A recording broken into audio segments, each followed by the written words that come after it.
Hello friends, कैसे हो? Welcome to my channel cooking with Chaitali. आज हम बनाएंगे व्रत वाले आलू की सूखी सब्जी। तो चलिए स्टार्ट करते हैं। सबसे पहले हम एक पैन ले लेंगे। हमारा पैन गरम हो चुका है। अब हम 1 टेबलस्पून घी डालेंगे।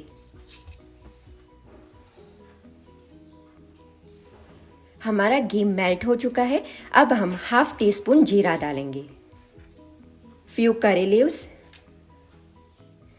2 टेबलस्पून पीनट। अच्छे से मिक्स कर लेंगे। हमारा जीरा, करी लीव्स और पीनट अच्छे से रोस्ट हो चुके हैं। अब हम डालेंगे few cashew nut and raisin, ये ऑप्शनल है। हाफ इंच अदरक का टुकड़ा जो मैंने ग्रेट कर लिया है, 2 ग्रीन चिलीज। अच्छे से मिक्स कर लेंगे।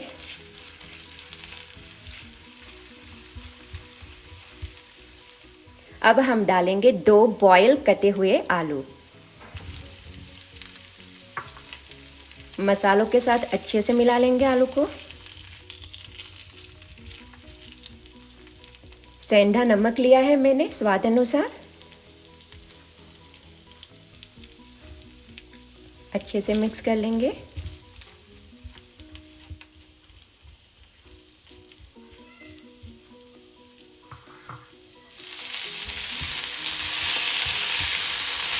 हमारा आलू अच्छे से मसालों के साथ मिक्स हो चुका है। अब हम डालेंगे 2 टेबलस्पून चीनी, ये ऑप्शनल है, और 1 टेबलस्पून नींबू का रस। सारी चीज़ों को हम अच्छे से मिक्स कर लेंगे। 2 मिनट तक पकाएंगे।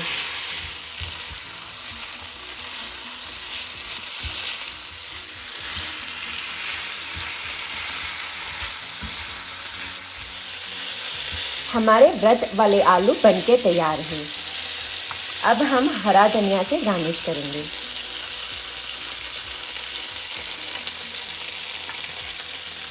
अच्छे से मिक्स कर लेंगे।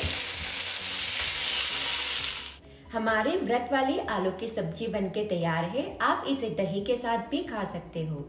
Thank you for watching. नमस्ते, जय श्री कृष्ण।